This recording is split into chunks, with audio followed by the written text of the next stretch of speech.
गरीब बहू की क्रेट वाली सब्जी की खेती और रसोई। बहू ये सब क्या है? ये कैरेट में उगाई सब्जियां, इतने सारे लोगों की भीड़, ये सब कैसे हुआ? वो लोग तो हमारा ढाबा हटाना चाहते थे ना, और ये सब्जियां कहाँ से आई? सुरेश अपने ढाबे के सामने खड़ा था। उसके ढाबे के सामने बहुत सारे कैरेट में सब्जियां उगाई गई थी। लौकी और कुमड़ा के पत्ते ढाबे की छत पर फैले हुए थे। ढाबे के सामने लोगों की लाइन लगी हुई थी। सुरेश की छोटी बहू नंदनी कैरेट में उगाई हुई सब्जियों को तोड़कर उससे खाना बना रही थी। बड़ी बहू पूजा कैश काउंटर में बैठकर ऑर्डर ले रही थी और उसकी बेटी शालू सभी को खाना दे रही थी। ससुर जी, आप यहाँ कैसे? आखिर ये क्या हो रहा है? ससुर जी अपने ही ढाबे को देखकर इतना हैरान क्यों था? उसके ढाबे के सामने कैरेट में सब्जियां कहाँ से आई? कौन उसका ढाबा हटाना चाहता था? और उसकी बहू नंदनी उसे ढाबे पर देखकर इतनी हैरान क्यों थी? ये जानने के लिए हमें कहानी में थोड़ा पीछे जाना होगा। सुरेश चाचा, कितना टेस्टी खाना बनाया है आपने। सच में आपके खाने में बिल्कुल घर जैसा स्वाद है, वरना घर से इतनी दूर अच्छा खाना कहाँ ही मिलता है। मनोज की बात सुनकर सुरेश को बहुत खुशी होती है। हाँ, मैंने तुम जैसे राहगीरों के लिए ही तो ये ढाबा बनाया है, ताकि तुम लोगों को कभी भी घर के खाने की कमी महसूस न हो। ये ढाबा मेरी धरोहर है और यही मेरी जिंदगी का सहारा है। मनोज और सुरेश दोनों बात कर रहे थे। सुरेश के ढाबे के 10 कदम दूर एक लॉयर 2 आदमी के साथ किसी तरह का पेपर वर्क कर रहे थे। पता नहीं विकास, ये लोग तो सुबह से ही पता नहीं उस जमीन पर क्या मापी कर रहे हैं। शायद कोई उस जमीन को खरीद रहा है। हाँ, मुझे भी यही लग रहा है। चाचा छोड़िए सारी बातें, आप मुझे अपने हाथ का खाना खिला दीजिए, बड़ी भूख लगी है। सुरेश विकास को चावल, दाल, 2 तरह की सब्जी, करेले की भुजिया, चटनी और अचार की थाली देता है। विकास को खाना काफी पसंद आता है और वो भूख की वजह से 5 मिनट में ही पूरी थाली खत्म कर देता है। खाना खाकर तो मजा आ गया, इसीलिए मुझे जब भूख लगती है मैं आपके पास आता हूँ। सुरेश का ढाबा काफी अच्छा चलता था, क्योंकि चलती सड़क के सामने ढाबा होने की वजह से वहाँ लोग खाना खाने के लिए रुकते थे, जिससे सुरेश की अच्छी कमाई भी होती थी। दोपहर के 3 बज रहे थे। सुरेश कुछ देर के लिए ढाबा बबलू को देखने के लिए बोलकर खुद घर आता है। घर जाने पर, आ गए आप, हाथ मुंह धोकर खाना खा लीजिए, खाना बन गया है। सुरेश एक मंजिला घर में रहता था। उसके घर में 3-4 कमरे, एक छोटा सा हॉल और रसोई घर था। सुरेश की बड़ी बहू पूजा रसोई में खाना निकाल रही थी। सुरेश हाथ मुंह धोकर खाना खाने के लिए बैठता है और पूजा सुरेश को खाना परोसती है। खाना खाने के बाद, क्या बात है पूजा बहू, अब तो तू भी टेस्टी मछली चावल बनाना सीख गई है। आज तो तेरे बनाई इस मछली चावल ने दिल खुश कर दिया। पापा जी, आप ऐसे ही मेरी तारीफ कर रहे हैं। मैं जानती हूँ मेरी बनाई मछली चावल की तो आपके बनाए मछली चावल से कोई मुकाबला नहीं है। सभी जानते हैं कि आप कितना टेस्टी खाना बनाते हैं। तुम ससुर और बहू खाना बनाने का कंपटीशन क्यों नहीं कर लेते हो?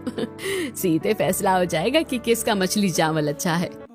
लता की बात सुनकर सुरेश और पूजा दोनों हंसने लगते हैं। लता के घर में सभी बात कर रहे थे कि तभी लता का बड़ा बेटा राहुल घर आता है। अरे ओ पूजा, कहाँ हो तुम? बड़ी प्यास लगी है, इसे कुछ पीने के लिए ले आओ। राहुल कारखाने से काम करके पसीने से लथपथ घर आता है। पसीने से उसके सारे कपड़े भीग जाते थे। उसे बहुत प्यास लगी थी, इसलिए पूजा सौंफ और गोंद कतीरे का शरबत बनाकर लाती है। लीजिए शरबत, इसे पीकर आपको अच्छा लगेगा। आज मैंने खाने में आपकी पसंद की मछली चावल बनाए हैं, तो आप भी शरबत पीने के कुछ देर बाद खाना खाने के लिए बैठ जाइएगा। अच्छा ठीक है बाबा, जैसा तुम कहो। लेकिन हमारे शहजादे साहब मोहित कहाँ हैं? वो तो कॉलेज गए हैं, सुबह से घर से निकले हुए हैं। अच्छा। तो बेटा तेरा कैसा काम चल रहा है? क्या बात है, आज काम ज्यादा था क्या? तू बड़ा थका थका सा लग रहा है। पिताजी मेरा काम तो सही चल रहा है, बस आज कैरेट में भर भर के फल आए थे, ना तो वही कैरेट उठाने में हालत खराब हो गई। राहुल एक जूस बनाने वाली कंपनी में काम करता था। शरबत पीने के बाद पूजा राहुल को खाना देती है। राहुल मछली चावल खाता है। खाना खाने के बाद, अच्छा तो मैं चलता हूँ, अभी कारखाने में बहुत सारा काम बाकी है। राहुल अपनी साइकिल लेकर कारखाना चला जाता है। कारखाने जाने के बाद, अरे भाई राहुल, तू खाना खाने के लिए जाता है या खाना बनाने? लंच करने में इतना टाइम तुझे कैसे लग जाता है? अरे मालिक, आज मेरी तबीयत कुछ ठीक नहीं लग रही है, इसीलिए मैं थोड़ा देर आराम करने के लिए घर पर ही रुक गया था। मुझे माफ कर दीजिए। चल ठीक है, अगली बार से ध्यान रखना। और हाँ, तू जाकर सारे माल अंदर को रख, जूस बनाने का काम शुरू हो चुका है। जी ठीक है मालिक। राहुल ट्रक के पास जाता है और ट्रक में कैरेट में रखे फलों को उतार कर कारखाने के अंदर लेकर जाता है। कारखाने में बड़ी बड़ी मशीनें थी। कुछ मशीन फलों का छिलका उतार रही थी तो कुछ मशीनें फलों को धोकर उसे मिक्सी में पीस रही थी और उसका जूस बना रही थी। ये जूस बनते देखना, कितना मजेदार काम है ना राहुल भैया। भाई तो ज्यादा जूस बनाने के प्रोसेस को मत देख, चुपचाप से काम पर ध्यान दे, समझा? वरना मालिक ने देख लिया तो दोनों की डांट पड़ेगी।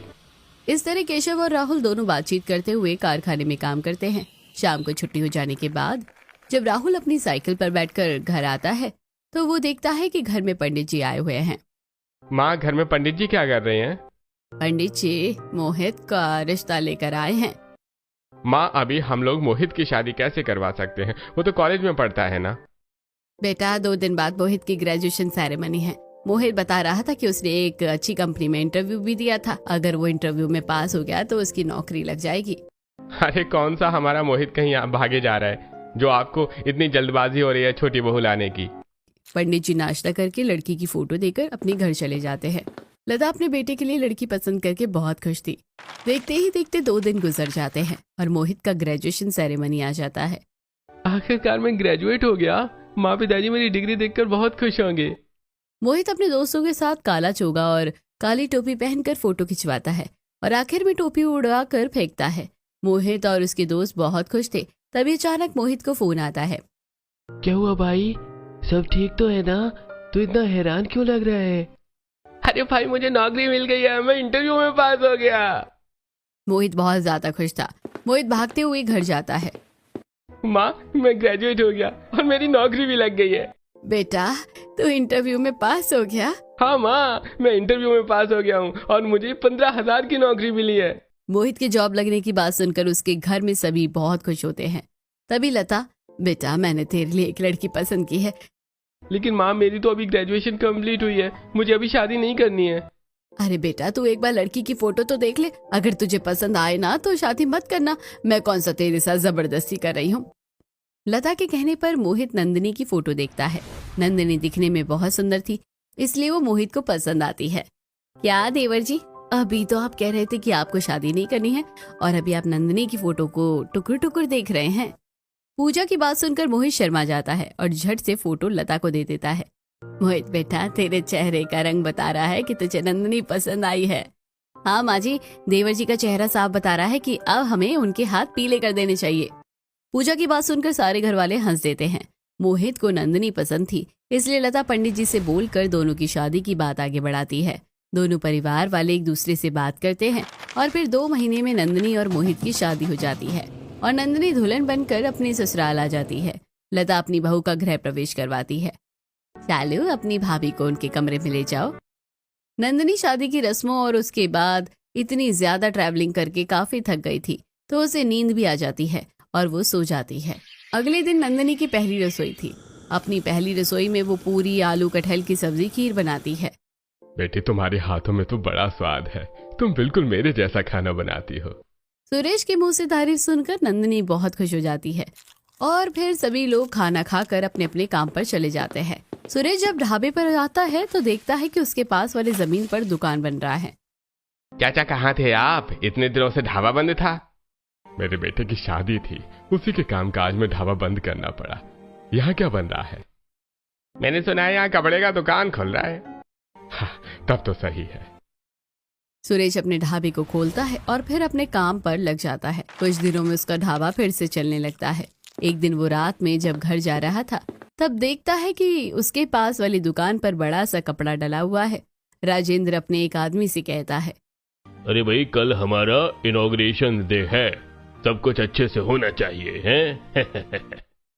सुरेश राजेंद्र की बात सुनता है लेकिन उसकी बात पर ज्यादा ध्यान नहीं देता है। वो घर जाता है। रास्ते में उसे तरबूज की दुकान दिखाई देती है तो वो वहाँ से तरबूज खरीद लेता है। ये क्या तरबूज? रास्ते में तरबूज मिल रहा था तो मैंने सोचा कि घर वालों के लिए ले लूं। नंदिनी तरबूज लेकर उसे काट कर सभी परिवार वालों को खाने के लिए देती है। साथ में उसने ठंडी छाछ बनाई थी तो मोहित, राहुल और पूरा परिवार ठंडा तरबूज के साथ ठंडा छाछ पीते हैं। सुरेश के परिवार में बड़ा प्यार था और नंदिनी अब उनके घर के रंग में ढलने लगी थी। अगले दिन राजेंद्र का इनॉग्रेशन डे था। अब राजेंद्र अपनी दुकान से पर्दा हटाता है तो सुरेश बहुत हैरान हो जाता है। रेस्टोरेंट? मैंने तो सुना था यहाँ कपड़े की दुकान खुलने वाली है। रेस्टोरेंट का इनॉग्रेशन करने के साथ साथ राजेंद्र अपने रेस्टोरेंट में बहुत सारे ऑफर्स देता है, जिसे सारे लोग राजेंद्र के रेस्टोरेंट में खाना खाने के लिए चले जाते हैं। आज तो मेरे ढाबे पर कोई नहीं आया, शायद रेस्टोरेंट में अच्छा ऑफर मिल रहा है इसलिए लोग वहाँ गए हैं। पहले दिन तो सुरेश को लगता है कि ऑफर की वजह से लोग उसके ढाबे पर खाना खाने नहीं आ पा रहे हैं, पर जब हफ्ता गुजर जाता है तो उसे चिंता होने लगती है। एक दिन संजय अपने परिवार के साथ रेस्टोरेंट में खाना खाने के लिए जा रहा था कि तभी क्या बात है राकेश, आजकल तो मेरे ढाबे पर खाना खाने नहीं आते? चाचा, रेस्टोरेंट का खाना बहुत टेस्टी होता है और वो लोग आइसक्रीम भी देते हैं, इसलिए मेरे परिवार वालों को वहीं का खाना है। राकेश की बातें सुनकर सुरेश परेशान हो जाता है। तभी राजेंद्र उसके पास आता है। मेरे रेस्टोरेंट के सामने तुम्हारा ढाबा नहीं चलने वाला है, तुम अपना ढाबा मुझे बेच दो। मैं अच्छे से बोल रहा हूँ, मेरी बात मान लो वरना मैं तुम्हारा ढाबा तोड़वा भी सकता हूँ। राजेंद्र की बात सुनकर सुरेश काफी घबरा गया था। उसके ढाबे पर लोगों का आना बहुत कम हो गया था। अब गिने चुने लोग ही उसके ढाबे पर आते थे, जिसकी वजह से वो टेंशन में रहने लगा था। देखिए, आप इतना परेशान मत होइए, सब कुछ ठीक हो जाएगा, आप चिंता क्यों करते हैं। लता और उसके परिवार वाले सुरेश को उत्साहित करते हैं, लेकिन सुरेश किसी की बातों पर ध्यान नहीं देता है। एक दिन सुरेश अपने ढाबे पर बैठे सोच रहा था, पता नहीं मेरे ढाबे पर लोग क्यों नहीं आ रहे हैं।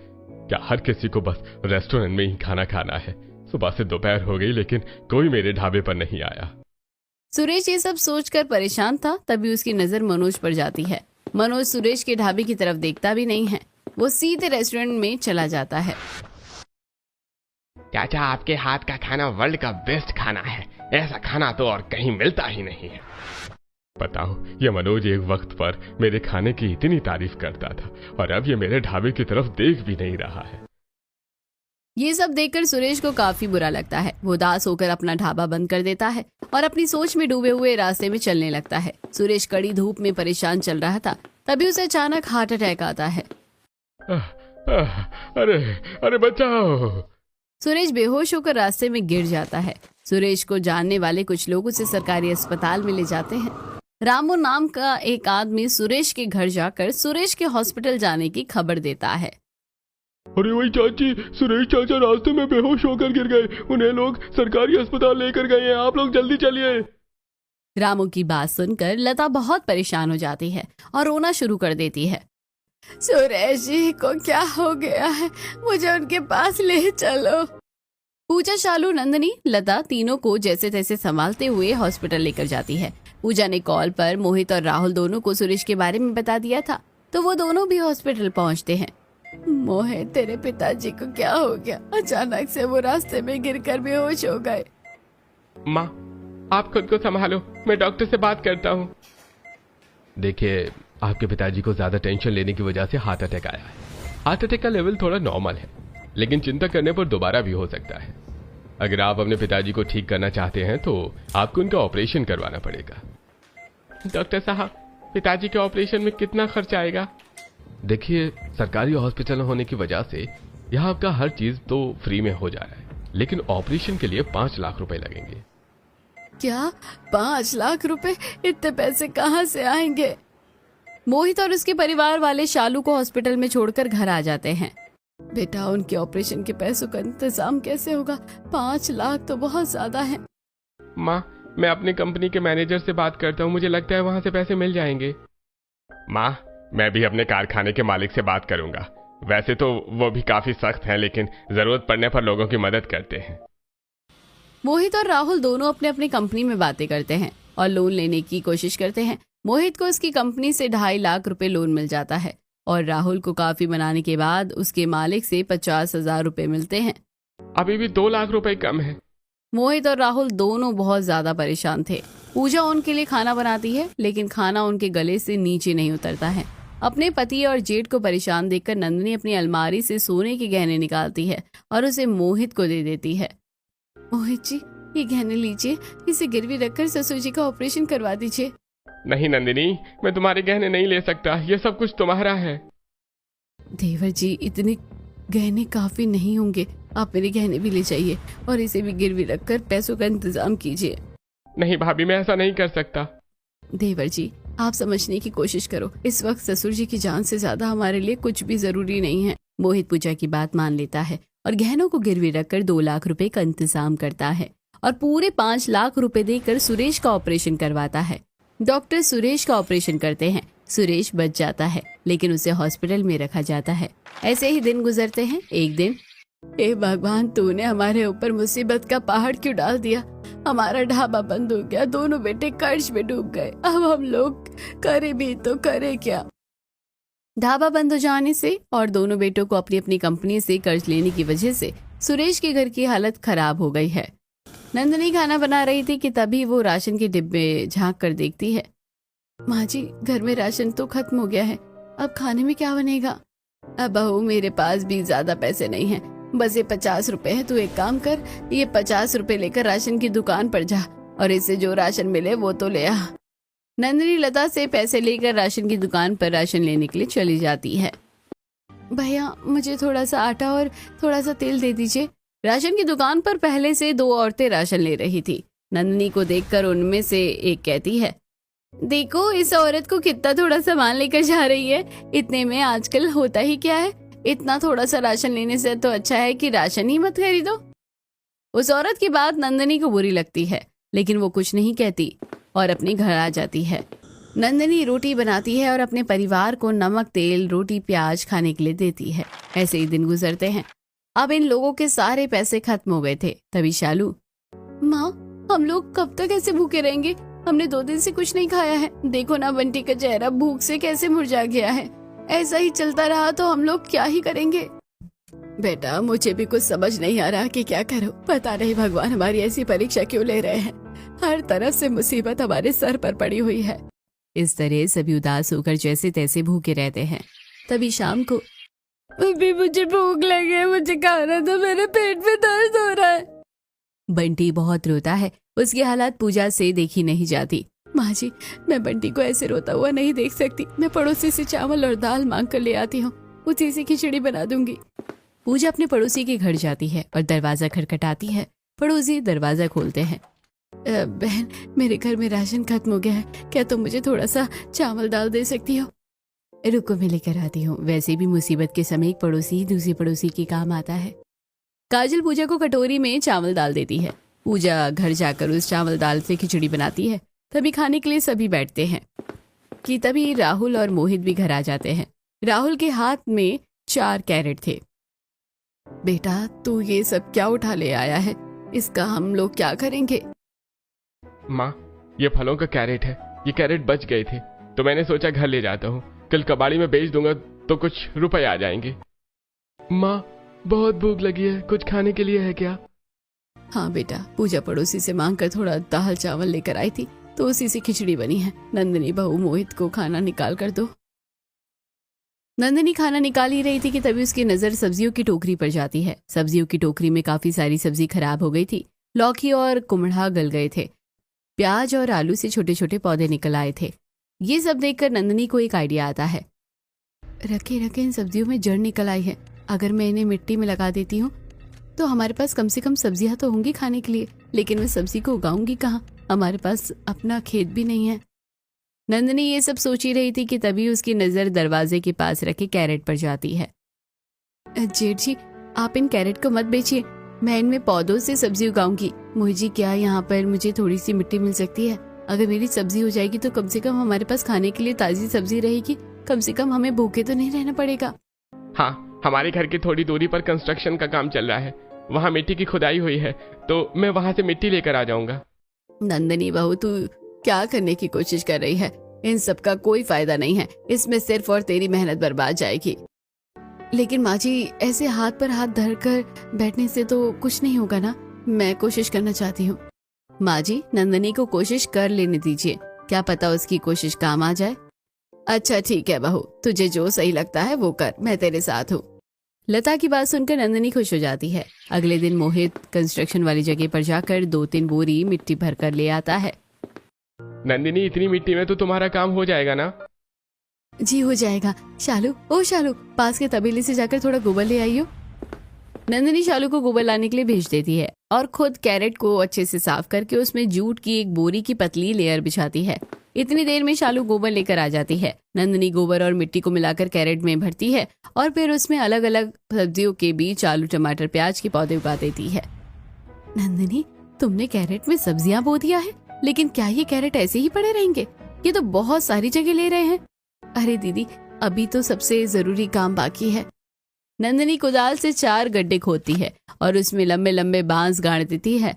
फिर वो एक के ऊपर एक कैरेट को रस्सी और तार की मदद से अच्छे से बांध देती है। भाभी, आपने इन सारे कैरेट को एक के ऊपर एक क्यों रखा है? मैं वर्टिकल ड्रिपिंग सिस्टम से खेती कर रही हूँ। जब मैं ऊपर वाले कैरेट में पानी डालूंगी तो उसका पानी नीचे वाले कैरेट में जाएगा और इस तरह सभी सब्जियों को अच्छे से पानी मिलेगा। नंदिनी सुबह शाम अपने कैरेट वाली सब्जियों में पानी डालती है। ऐसे ही दिन गुजरते हैं। नंदिनी के परिवार वालों की हालत दिन पर दिन खराब होती जा रही थी। एक दिन, नंदिनी, मुझे लगता है कि अब हमें बाहर जाकर कुछ काम करना चाहिए, क्योंकि हमारे पति जो काम करके लाते हैं वो सारे पैसे तो कर्ज चुकाने में ही खत्म हो जाते हैं। ऐसे हमारा घर कैसे चलेगा? आप बिल्कुल सही कह रही थी। मैं भी कुछ दिनों से यही सोच रही थी, लेकिन बोलने की हिम्मत नहीं हो रही थी। पूजा और नंदिनी दोनों एक साथ लता के कमरे में जाती है। माँ जी, हम लोगों की हालत दिन प्रतिदिन खराब होती जा रही है और कितने दिनों तक हम लोग ऐसे भूखे रह पाएंगे। इसलिए मैंने और नंदिनी ने सोचा है कि हम लोग किसी के घर पर साफ सफाई का काम करें। लेकिन बहू, लोग क्या कहेंगे? माँ जी, लोग तो कुछ ना कुछ कहते ही रहेंगे। अभी हम लोग भूखे हैं तो क्या वो लोग हमें अपने घर में 2 रोटी देने आएंगे? नहीं ना। तो हमें भी तो उन लोगों की फिक्र नहीं करनी चाहिए। तू सही कह रही है बहू, तुम दोनों को जो सही लगता है करो। लता से बात करने के बाद पूजा और नंदिनी दोनों साफ सफाई के काम के लिए बड़े बड़े घर में जाकर पूछती है, लेकिन उन्हें कहीं काम नहीं मिलता। दीदी, हमें तो कहीं भी काम नहीं मिल रहा, हम लोग क्या करेंगे? नंदिनी, इतनी जल्दी हार नहीं मानते। पूजा और नंदिनी 1-2 और घर में देखती है और उन्हें एक अमीर आदमी के घर में पोछा लगाने और बर्तन धोने का काम मिल जाता है। मालिक, क्या आप मुझे कुछ पैसे उधार दे सकते हैं? आप मेरी सैलरी से काट लीजिएगा। हमारे घर में खाने के लिए थोड़ा भी राशन नहीं है, पैसों की बड़ी दिक्कत है। पूजा के चेहरे से उसकी लाचारी साफ दिख रही थी, इसलिए उसके मालिक उसे उधार में थोड़े पैसे दे देते हैं। पूजा और नंदिनी उन पैसों से राशन लेकर आती है और सभी लोग बहुत दिनों बाद पेट भर खाना खाते हैं। अगले दिन से पूजा और नंदिनी दोनों अमीर आदमी के घर डस्टिंग और पोछा और साफ बर्तन करने का काम शुरू कर देती है। ऐसे ही दिन गुजरते हैं। देखते ही देखते नंदिनी के कैरेट में पौधे दिखने लगते हैं। माँ जी, देखिए, मेरे कैरेट में पौधे आ गए हैं, बस सब्जी उगनी बाकी है। फिर तो हमें बाहर से सब्जी लेने की जरूरत ही नहीं पड़ेगी। हाँ बेटा, कुछ ही दिनों में तुम्हारे कैरेट में सब्जियां भी उग जाएगी। काश तुम्हारे ससुर जी भी ये सब देख पाते, लेकिन वो तो अभी भी हॉस्पिटल में ही है। ये कहते हुए लता काफी उदास हो जाती है, क्योंकि अभी भी सुरेश हॉस्पिटल में थे और वहीं उनका इलाज चल रहा था। माँ जी, आप परेशान मत होइए, आप देखिएगा ससुर जी ठीक होके हमारे पास बहुत जल्दी आएंगे। नंदिनी की बातें सुनकर लता की आंखों में आंसू आ जाते हैं। ऐसे ही दिन गुजरते हैं और देखते ही देखते नंदिनी के कैरेट में बहुत सारी सब्जियां उग जाती हैं। भाभी देखिए, आपकी मेहनत रंग लाई, आपके कैरेट में सब्जी उगी है। आज मैं अपनी उगाई सब्जियों से ही खाना बनाऊंगी। नंदिनी खुश होकर अपनी सब्जियों को तोड़ती है और फिर उससे बहुत ही अच्छा खाना बनाती है। सभी परिवार वाले खाना खाने के लिए बैठते हैं। तब, क्या बात है नंदिनी, तुमने तो बहुत ही बढ़िया सब्जी बनाई है। सच में खाना खाकर तो मजा आ गया। ऐसी सब्जी तो पिताजी भी नहीं बनाते थे। राहुल बिल्कुल सही कह रहा है। नंदिनी बेटा, तुम्हारे हाथ में तो बहुत स्वाद है और तुम्हारी उगाई हुई सब्जियां खाने के स्वाद को और बढ़ा रही हैं। सबके मुंह से अपनी तारीफ सुनकर नंदिनी को काफी अच्छा लगता है। वो उनकी बातें सुनकर कुछ सोचने लगती है। अरे नंदिनी, हम लोग तुमसे बातें कर रहे हैं और तुम कहाँ खो गई हो? दीदी, मुझे एक अच्छा आइडिया आया है। क्यों ना हम लोग पिताजी के ढाबे को फिर से शुरू करें? अब तो हमारे पास सब्जियां भी हैं और हम लोग साफ सफाई का काम करके थोड़े पैसे भी कमा रहे हैं, तो उन पैसों से हम लोग राशन ले आएंगे। नंदिनी, क्या तुम सच कह रही हो? तुम तो जानती हो तुम्हारे ससुर जी को ढाबे से कितना प्यार है। अगर उनका ढाबा चलने लगा तो उन्हें बहुत खुशी होगी। ऐसी बात है तो हम लोग पिताजी के लिए फिर से उनके ढाबे को शुरू करेंगे। नंदिनी, शालू, चलो ढाबे की सफाई करते हैं।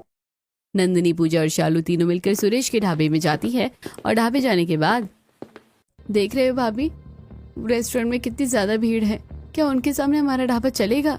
पता नहीं शालू, जैसे ये नहीं पता था कि कैरेट में सब्जी उगेगी या नहीं, तो कोशिश तो करके देखते हैं ना, नतीजा जो भी होगा देखा जाएगा। नंदिनी बिल्कुल सही कह रही है, कोशिश करना हमारे हाथ में है, लेकिन एक परेशानी है, हमारा ढाबा सच में बहुत गर्म है। मेरे पास इसका एक इलाज है। मैं एक कैरेट में कद्दू के पौधे लगा दूंगी। कद्दू के लंबे लंबे जड़ और इसकी पत्तियां पूरे खरपैल की छत को ढक लेंगी तो गर्मी नहीं लगेगी। नंदिनी, पूजा और शालू मिलकर पूरे ढाबे को अच्छे से साफ करती है। रात में जब सभी खाना खाने के लिए बैठते हैं कि तब, जेठ जी क्या आपके कारखाने में कुछ और कैरेट मिल सकते हैं क्या? अरे नंदिनी, आज ही मैं फिर से अपने साथ कुछ बचे हुए कैरेट ले आया हूँ। वो बाहर रखे हुए हैं। मैंने सोचा शायद तुम्हारी किसी काम आ जाए तो तुम उसका इस्तेमाल कर लो। राहुल की बात सुनकर नंदिनी को बहुत खुशी होती है। वो अगले दिन कैरेट में फिर से मिट्टी और गोबर डालकर सब्जियों के बीज बोती है और अपने घर के बाहर उगाई हुई कुछ सब्जियों के कैरेट को ढाबे के पास ले जाके रख देती है। भाभी, आप ये सब क्या कर रही हैं? शालू, आज मैंने जो सब्जियों के बीज उगाए हैं उसे उगने में थोड़ा समय लगेगा, इसलिए मैं घर से हुई लौकी के पौधे को यहाँ ले आई हूँ। अब मैं इसे छत पर रख दूंगी तो इसके पत्ते और जड़ पूरे छत में फैल जाएंगे।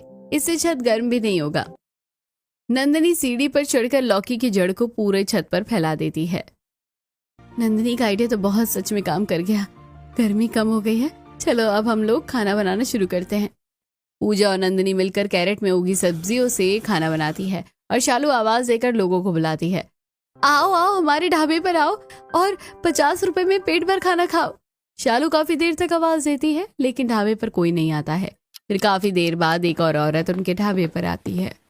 बेटी, मुझे बड़ी भूख लगी है लेकिन मेरे पास सिर्फ 20 रुपए है। क्या 20 रुपए में मुझे खाना मिलेगा? हाँ माँ जी, हमारे ढाबे का नियम है कि हमारे ढाबे में कोई भी भूखा नहीं जाता। आपको 20 रुपए में यहाँ पेट भर खाना भी मिलेगा।